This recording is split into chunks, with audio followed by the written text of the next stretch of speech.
Welcome to Birth Words. You are listening to episode number 56. Today I'll be talking with Lara Freidenfelds about her book, The Myth of the Perfect Pregnancy, and a historical perspective about miscarriage.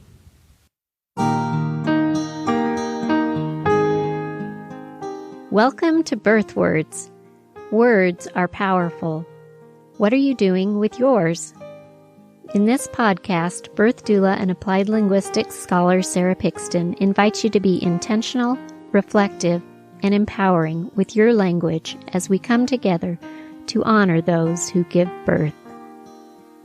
The work of Birth Words is to elevate the language surrounding pregnancy, birth, and the postpartum period. Nothing in this podcast should be taken as medical advice.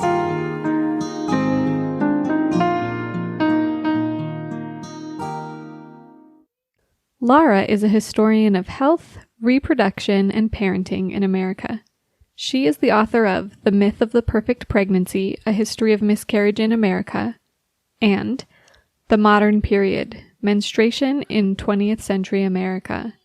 She blogs for Nursing Clio, where historians speak to contemporary issues in gender and medicine. Welcome, Lara, to the Birth Words podcast. I'm excited to talk with you today. Thanks for having me, Sara. I am really interested in finding out more about your book, The Myth of the Perfect Pregnancy. I just found out from a mutual acquaintance that we have about your book, so I haven't had a chance to read it yet. And I know many of our listeners are probably in the same space as me where they haven't read it yet. So I'm excited for you to just kind of give us a teaser about some of the main topics and some of the things that you write about in your book. Sure. So the book is a history of how we came to think about early pregnancy and early pregnancy loss the way that we do today. And I started writing this book actually because I miscarried my first pregnancy. And it was a difficult experience. And I wanted to understand what had happened to me and why it was this kind of really disturbing and difficult experience when I, as a historian, knew that early pregnancy was seen quite differently a couple hundred years ago. And it just hadn't occurred to me till it happened to me that actually early miscarriages are a very common experience. They're a normal part of childbearing for healthy women. And this was something that I found that our current culture really doesn't support and understand very well. So I wrote this book trying to ask how we went from an understanding of early pregnancy that anticipated that actually many pregnancies didn't go to fruition to an understanding that I think a lot of us have today, unless we happen to be particularly knowledgeable about miscarriage, that if we take care of ourselves properly, we ought to be able to have perfect pregnancies. That's a really interesting question. So tell us a little more about how did people before modern science and technology understand the early months of pregnancy, and how did they understand miscarriage? And if you know of any in your research, what you've come across, any like common terms or phrases, ways that they referred to this time before modern science and technology, I'd love to hear about it.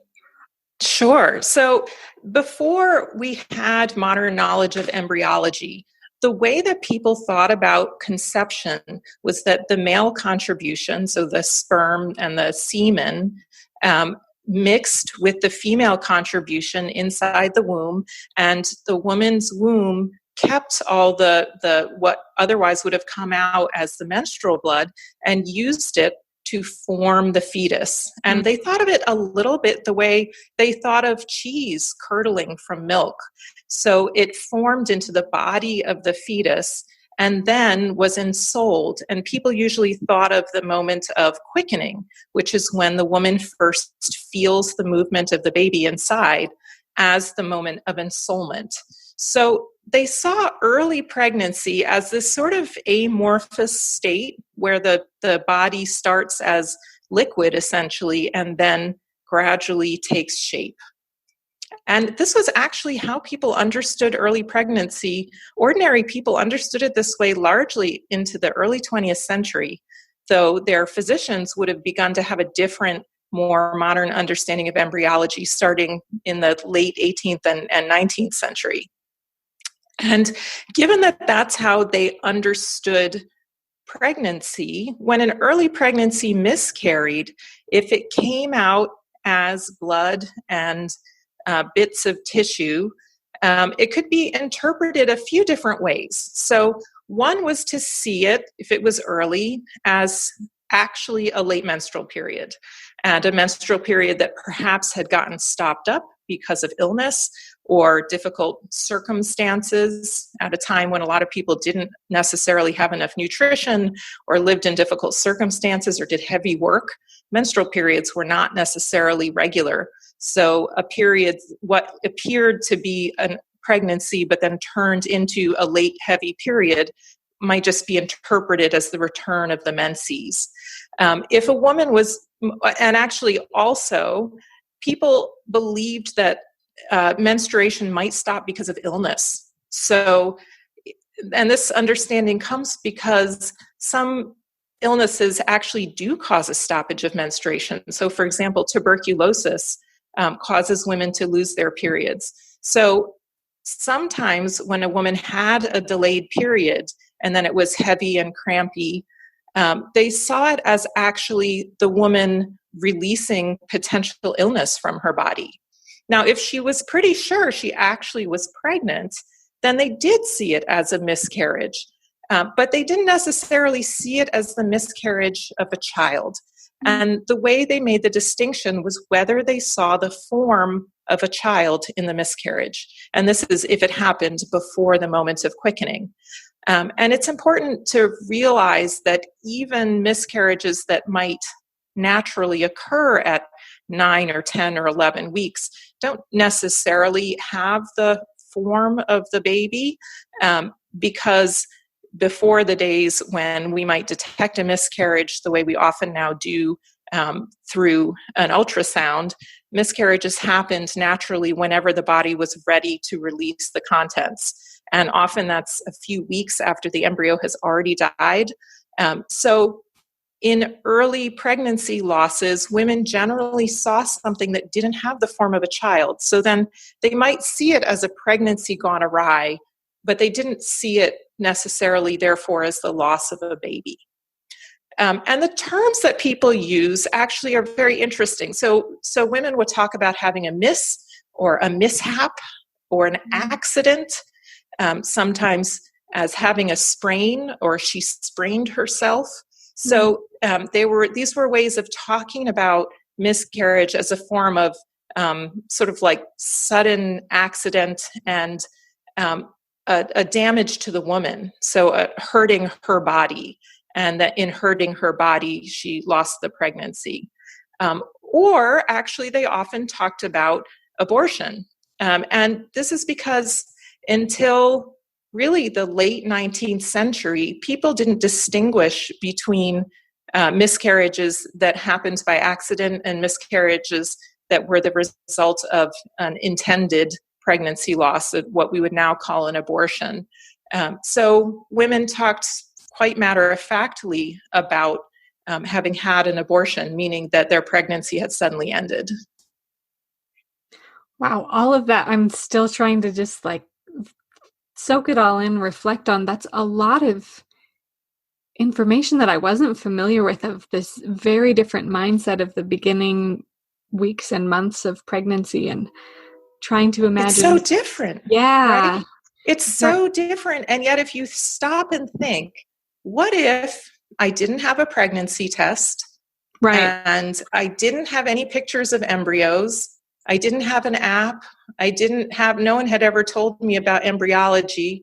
All I had was my friends or my mother or my grandmother telling me that when you are pregnant, you know, because your period stops and maybe you have some nausea or swelling or extra urination. They might tell you the symptoms, and then it ended. What would you see, right? And what you would see would accord with these really ancient ways of understanding pregnancy and miscarriage. Really interesting. So that kind of leads into the next question, which is what knowledge have we gained and what have we lost? So we know we've gained a tremendous amount, right? When we compare it to this older way, it's hard to even imagine being pregnant but not being able to know for sure until the baby kicks. So we have fantastic pregnancy testing based on human chorionic gonadotrophin. We can find out about our pregnancies really within a day of when the blastocyst implants. We know we can find out what it looks like on an ultrasound in those early weeks. And we've developed a lot of knowledge about embryology, actually not from seeing live pregnancies in action, but from science on miscarried embryos and embryos of other species. So we have this magnificent understanding really of the process as it goes. And we see that in our materials that we use to understand our pregnancies, or that a lot of us use. So these days, pregnancy apps are very popular, and they'll take all of that embryological knowledge and translate it for you. You can sign up, and the app will tell you every day your pregnancy on day 43, and you'll see a picture of a human embryo as it typically would look on day 43, some information. But what we've lost is something that's in that app that's actually not so accurate, which is that it's telling you that this is your pregnancy or your baby on day 43, but that may or may not represent what's actually happening inside of you in this pregnancy. And that's the piece we've lost, which is that when women had 8 or 10 or 12 pregnancies, they knew that not every pregnancy went to term. It was expected that reproductive processes were a little messy and mysterious, that periods sometimes didn't come when you expect, and that pregnancies might look like a pregnancy and turn out not to be, or not work out quite how you were expecting. And people had a lot more experience with pregnancy, so they understood that to be the case.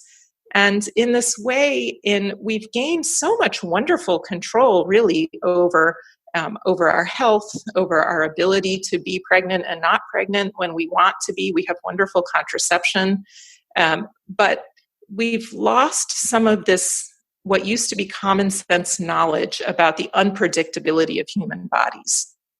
I think you hit on this really critical point, and that is the unpredictability and the lack of control in giving birth. And I think that plays out throughout pregnancy and even into giving birth, that we oftentimes feel like we ought to have more control over the process that really is less predictable than many other aspects of our lives. Absolutely. And to me, my kids, after I had the miscarriage, I had 2 children, and they're teenagers now. And, I will say that unpredictability continues. Yes. And in some ways it was, to realize that I didn't have control over pregnancy the way I expected.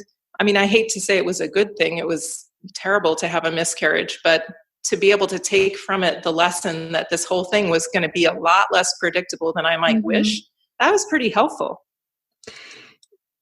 Do you feel like our modern lives generally have greater elements of predictability than the past that you're comparing to, like this pre-modern science and technology past? Do you think that life generally was less predictable? Absolutely. So part of the reason that people would have a certain perspective on miscarriages was not just the different way that they understood the science of what was going on, but in fact, more people died by far of infectious disease, for example, than died in old age the way that we expect today. People's lives in general were far more unpredictable. Their health was unpredictable. They could really perish at any moment from an epidemic disease. I know we're thinking about that again now, but it's something that really, it's very striking to us in the current pandemic situation, because it hasn't been something we've had to cope with in the regular way that people did before the 20th century. Yeah, absolutely. Interesting to think how every portion of our lives is interconnected, and the way that the assumptions that we make about a certain experience are really based on lots of other things that are going on in our lives. Mm-hmm. So how can we regain the wisdom of earlier times without losing the benefits of modern medicine? I think that we can think more carefully about how we're using our modern medicine and our modern knowledge about how pregnancy works. So, for example, I'm not someone who would say, let's throw away home pregnancy tests. Mm-hmm. I think lots of people find it very useful to have that knowledge of whether they are pregnant or not at a given time before they are sure of their symptoms. But, instead of thinking of that pregnancy test as meaning I have a baby inside and I'm going to have that child, to bear that child in 9 months, we could use a different labeling of that test and its meaning. We could have it say, so if you take a test the first day or two that the manufacturer says you can, which these days is 6 days before your expected period, you have a 70% chance of having a child in 9 months. And that's maybe useful information, but it's about that possibility. And it's still in that stage of possibility rather than certainty. So we just need to attach the information to those medical tests and symbols. And I think the same, for example, for ultrasound, that we developed this nice ritual around ultrasound, around the 18 or 20-week ultrasound in mid-pregnancy, of meeting the baby and maybe bringing your spouse or your family member and seeing the baby on the screen. And it can be a really special moment. But in recent years, that same ritual has been transplanted to an ultrasound that happens more like at 8 weeks. And at that stage, a pregnancy is really not certain yet. So it's not so much that we shouldn't take a look. Sometimes it can be useful for dating the pregnancy, especially if you are planning to give birth in a modern obstetric setting where you are fairly likely to be induced. Having that information is a good way to prevent premature induction. But we probably need to be seeing that as a medical test which confirms whether or not you're really pregnant, as opposed to the same ritual that it can be in mid-pregnancy where you think of it as meeting the baby. So a lot of it is about how to reframe the ways that we handle our technology and our modern medicine in ways that actually acknowledge how uncertain early pregnancy really is, and just how often actually the path is not going toward fruition and a full-term birth. Yeah, so how can we speak about early pregnancy with those in our social circles and our families? What linguistic frames are helpful to talk about early pregnancy in a way that recognizes its unpredictability? Yeah, it's a real challenge for us right now, right? Because people feel like they might like to share information. If you find out about your pregnancy very early, you're going to know about it for weeks before you can be pretty certain that it is stable and going to go to term. So how can we do that? And right now, I think people are in an awkward space where they feel pressured to either keep it quiet and keep it secret until after the first trimester, or they say, I'm pregnant, and then they know they're going to have friends and relatives who say, congratulations, I'm so excited you're having a baby. When's the baby due? What's your due date? Can I send you a gift? And it makes the baby maybe more real than the pregnant person is comfortable with having that be. And I think that we really should be thinking about whether there's some other way to conceptualize early pregnancy that could let us share our excitement or our need for support.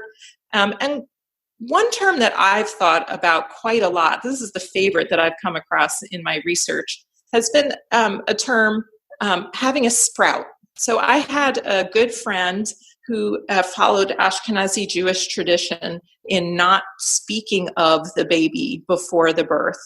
And she called her first pregnancy that was successful the sprout. And I thought that was really beautiful. It had this sense of hope and of growth, but without necessarily going all the way to committing to, I'm expecting a baby.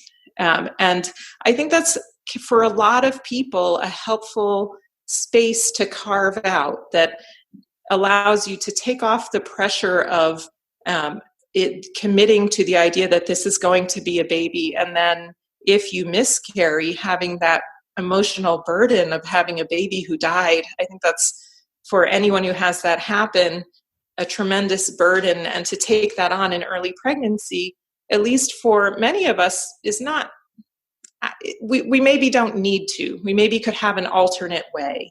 And I think this one possibility is to look for different ways to talk about an early pregnancy that's in this stage of still becoming. So I like the idea of saying, I have a sprout.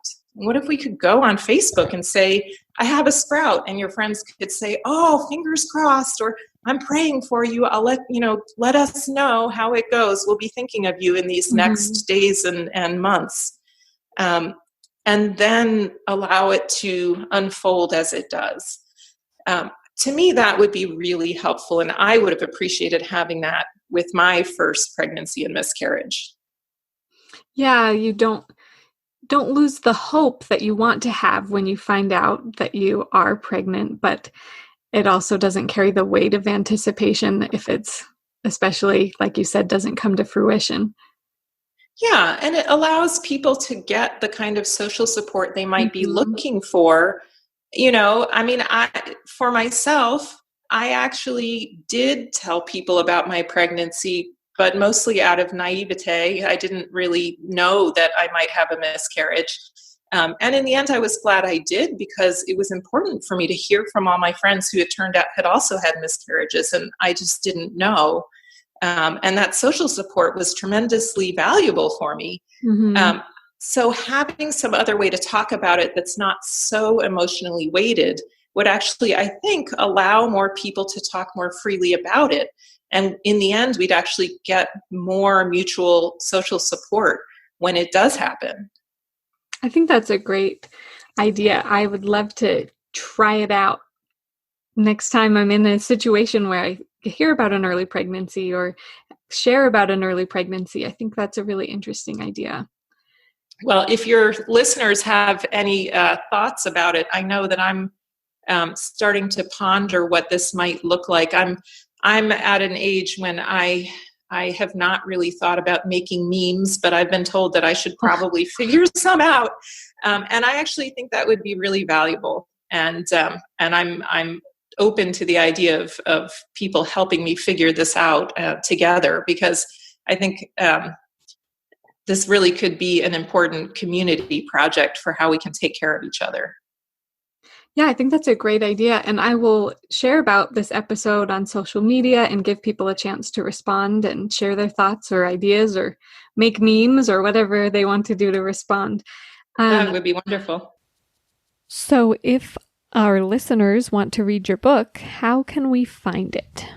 The book is called The Myth of the Perfect Pregnancy, A History of Miscarriage in America. And the easiest way to buy it really is to buy it on Amazon. If you prefer local bookstores, they also will be able to order it for you if you prefer to support your local bookstore. That's a great way too. And as well, I write on this topic and other topics in medicine and gender and disability as well for a blog called Nursing Cleo. And all of my blog posts and some op-eds from the Washington Post are archived on my website. So you can look me up at larafreidenfelds.com. Awesome. Thank you, Lara, for joining me and for talking a little bit about your book. It sounds really fascinating. Thank you. Thank you for sharing this with your listeners. I'm really looking forward to hearing their ideas and thoughts about all of this. Yeah, great. Thanks. Thank you. If you're interested in sharing your ideas or experiences on the podcast, go to birthwords.com. If you're liking what you hear, please leave a review on your podcast app. For more resources about language for a better birth, subscribe to the monthly newsletter at birthwords.com and follow Birthwords on Instagram and Facebook.